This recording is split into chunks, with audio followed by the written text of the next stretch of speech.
Ladies, gentlemen, and Haradrim of all ages, with the PTR now wrapped up for 2.0 of Diablo 4, we now have a pretty good picture of the vast majority of the changes coming with Season 6 and the Vessel of Hatred expansion, and we've had enough time messing around with it to truly experience everything on offer in the PTR. And so it feels like now is a good time to give our sort of fully formed thoughts on all of the changes, everything new, good or bad. First things first, I do want to say that while I understand why, it definitely felt weird to have the testing for Season 6 without some of the major mechanics being added to the game, the activities like the new Karrast Undercity, which will likely be a big part of gameplay along your progression, and also the Dark Citadel, which will be a big part of gameplay. But even things like not having access to Infernal Hordes in the PTR was a bit tough as well, honestly. That said, what we did have had quite a few positives, but a number of negatives as well. Starting off, let's talk general progression. The new difficulty tier system is much more manageable and approachable, though a lot of the general sentiment is that the penitence difficulty for the story difficulties, the fourth one,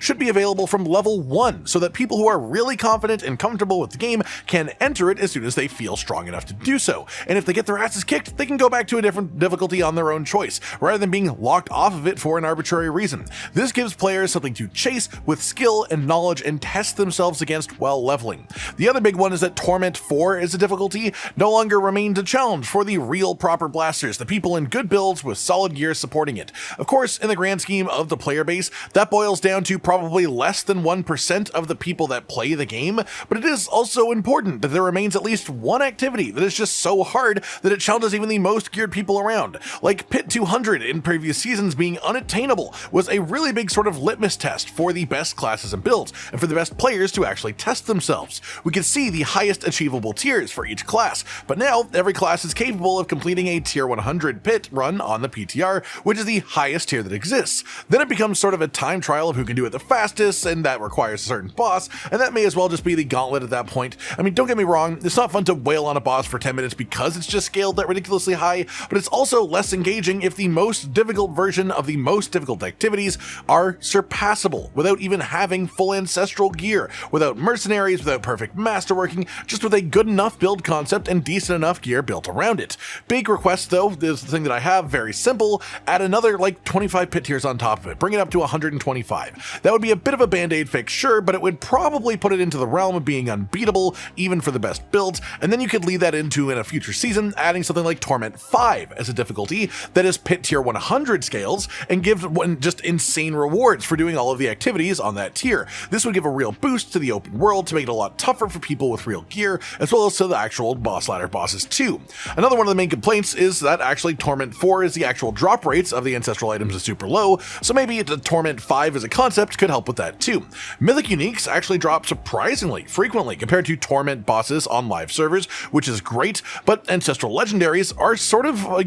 just unusually hard to find. And given that a non-ancestral now is lower item power cap, it has worse affixes as a result of that, and on top of that, not only can be tempered only once, but can only be masterworked to 4 out of 12 upgrades. It really just sort of limits the amount of power that you can actually have within your set, and the amount that you can actually build up the gear that you have. It makes for more interesting moments of fist pumping and happiness when those items do drop, sure, but it's because that we of course had easy access to gear that could already get to tempers and full 12 out of 12 masterworking on live servers quite simply that it feels like a downgrade in a way. It feels like we're losing power because it will take a while for most players to even get each slot to have an ancestral item in it to begin with, compared to what the things that we have now are like on live. Not to mention, if you then brick those ancestral items by getting the wrong tempers, or if an ancestral drops with just terrible stats. Even on the world difficulty that is harder than World Tier 4 right now, things just feel like they don't drop plentifully enough to make up for those types of negative possibilities. The next main thing that I want to focus on then is the class changes. The way that armor and resists have been rebalanced with the difficulty tier has made it so Barbarian has to actually care about armor gains on their stats outside of strength, and int classes have to worry way more about resistances outside of pure intelligence gain too. It adds a bit more complexity to those super important defensive stats that the other classes actually had to work for, and if it stays this way, you will need to adjust the way that you think about those types of defenses moving into the future. It will be very important. All of the new skills for each of the classes honestly feels pretty great in my opinion, at least as an idea. Dance of Knives on Rogue is a real winner among these, as well as Weapon Throw for Barbarian, giving them a proper, more ranged playstyle too. A couple of the other new skills have come with some bugs however, so it's hard to judge them properly in general. They are all very cool conceptually though as the skills, so if the bugs are ironed out with these and the numbers are moved around a bit to actually balance them a bit better, it should all be quite a nice addition to the game, as is the addition of the new passives for each class too, and the new key passives too, which are actually having a pretty big impact for some people, and the extra skill points that we'll get to actually make us be able to use more of these passives too. This all makes builds a bit more complex and interesting and gives more room for customizability depending on who you are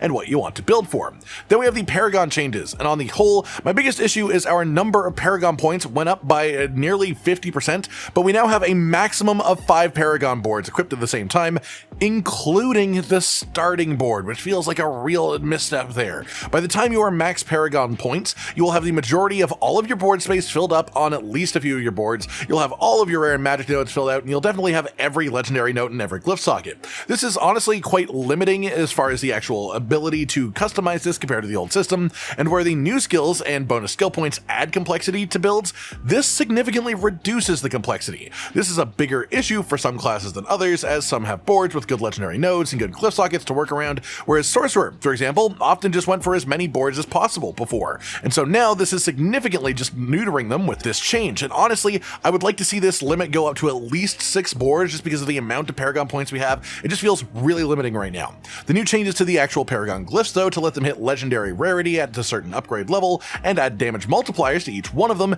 is quite cool, and the new glyphs are generally quite strong as well, as it's easy to underestimate the power of boosting just a full radius worth of normal nodes for a massive pile of stats. This system is really good, but some of the legendary multipliers do feel a bit too specific and could use a bit of fiddling to make them apply more aptly to more of the different builds that would have used these glyphs prior, so that they can be used in more setups, especially now that you can only have 5 glyphs per build. As for the new board setups themselves, they are a bit hit or miss, with the best one by far being Barbarian's Force of Nature board that makes them spawn dust devils out of earthquakes, as that has just made one of the coolest and strongest new build setups that was in the PTR, though this feels likely to be nerfed in some capacity before it actually hits live. Honestly, it's just too strong even if you don't hit any buttons. The other thing that made this possible is actually a Rune Word, which is the perfect time to pivot into Rune Words as a concept. These feel great as an idea, replacing 2 of your items worth of sockets with 2 special effects of your choice. You choose from a pool of options to trigger, and then you choose how to trigger the effects as well, so you have a lot of control over this.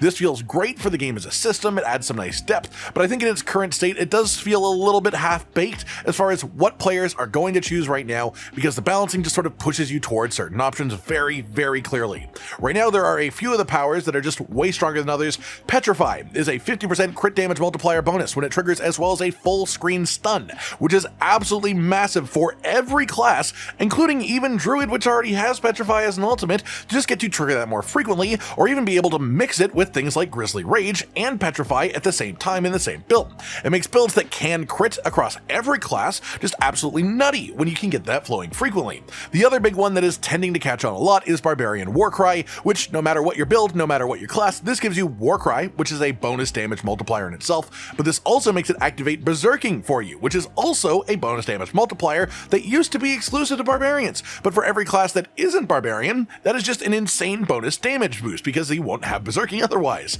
There's of course other things that are useful in different ways, but both of these upgrades, which often are even put together because they do all stack together, so you can have Warcry and Berserking and Petrify active, and it just makes your actual damage output potential massively higher than it would be without these rune words. And so there's just a clear sort of imbalance between the runes. The system is fun, but some of the powers are just way too strong and valuable compared to the others. You have things like, you have the utility of every once in a while you get a pull, or you have, here's 50% more damage, and the difference in offering cost doesn't really make up for it as it is, because it's just not enough of a difference. Then let's talk about the Party Finder system, and this is a big win for the patch. It is fairly buggy still, honestly, in the PTR at least, so hopefully some of that is ironed out before the live version, but it is incredibly easy to use this to just pick an activity, even add any tags that you might want to add on for how you want to treat the activity. Then you'll see a bunch of groups, pick one, hit join, and then instantly you can teleport in, join them, and start blasting away. So you want to join Nightmare Dungeons for leveling, you can do that in seconds.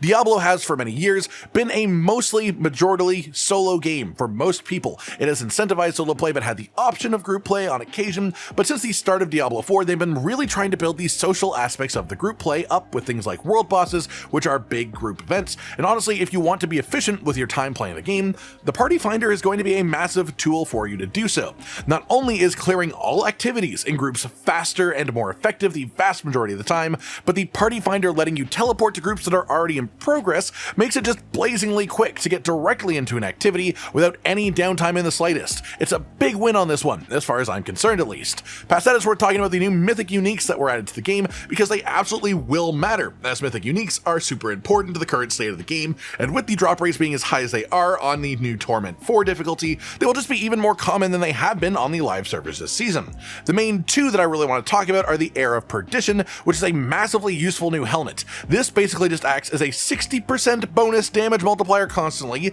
along with great affixes on the helmet itself to just give you some good stats. The Harlequin Crest would be the main competition for this helmet as another helmet slot mythic unique, and the main difference is the Harlequin Crest gives you 20% damage reduction, so it's more defensively powerful, and it has the potential for very high cooldown reduction and armor gain. So it is great defensively, and especially for any build that uses non-skills for their damage, such as, well, I don't know, Victimize Rogues or Splintering Energy for Sorcerers. These things don't get any boost from the bonus skill ranks on the Harlequin Crest, but they do get the full 60% bonus damage multiplier from Heir of Perdition. As for the Shroud of False Death chest piece, the majority of this item is sort of whatever until you get to the innate affix of +1 to all passives, especially now with each class having even more passives than they did before. +1 to all passives is an absolute ton of skill-based goodness to gain. It has more value for some classes than others, of course, depending on how good your passives are, but it has a lot of offensive, defensive, and utility value potential for sure. It will struggle to compete with Tyrael's Might in the amount of defense that offers in a single slot for really high difficulty tier gameplay, but for things like speed farming or blasting the bonus passive ranks from this chest piece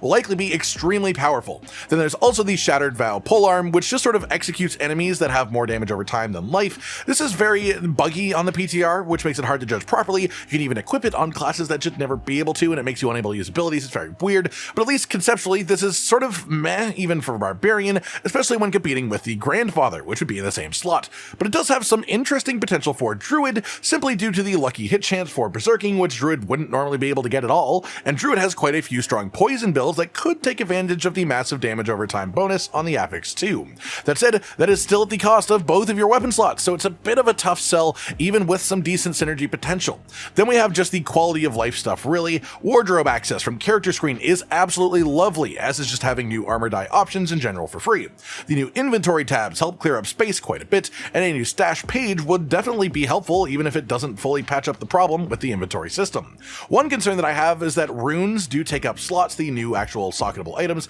They are able to be kept in the new socketable tab in your inventory, but while the same rune will stack upon itself, there are more different runes than there are slots in your socketable tab of your inventory, which means that it will be using up at least a portion of your stash once you collect enough different ones. That said, the new Dungeon Keys tab is great. You won't really need to keep more than you have space there, as it separates elixirs and dungeon keys as well to be in different areas, which is just nice for actual inventory management. All this said, my opinion on the whole for the actual PTR is generally positive. This is clearly a very massive shift for the game, and I think a lot of the changes are going in the right direction for sure. There are a lot of things in need of a bit more fine-tuning and a bit more time put into perfecting the actual numbers behind them. There's some very bold moves being made with the game though, and I'd far rather that they do that and need to fix it a touch than barely change it at all with no mistakes or bugs. Obviously it's hard to have the full picture of Season 6 without Vessel of Hatred's content, the Spiritborn, or obviously the Season 6 mechanics themselves, which we know will be based around some sort of realm walkers and portal buff mechanic.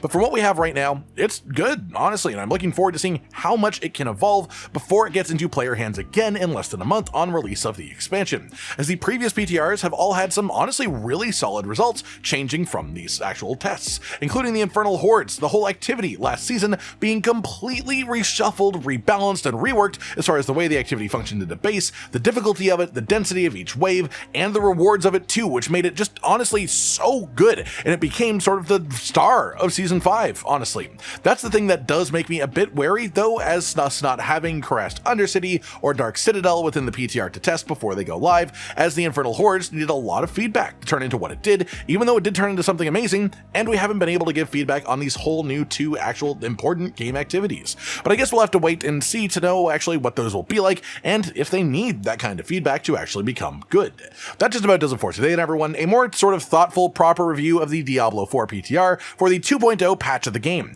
which includes everything changing from the game aside from the expansion and the season mechanics themselves. So essentially, the experience of what playing the Eternal Realm version of the game would be without buying the expansion. I hope you enjoyed this, and of course leave any of your own thoughts on the PTR or anything else really down in the comments below. Like if you liked the video, subscribe to the notification notification bell for more. And most importantly, ladies and gentlemen, until next time, stay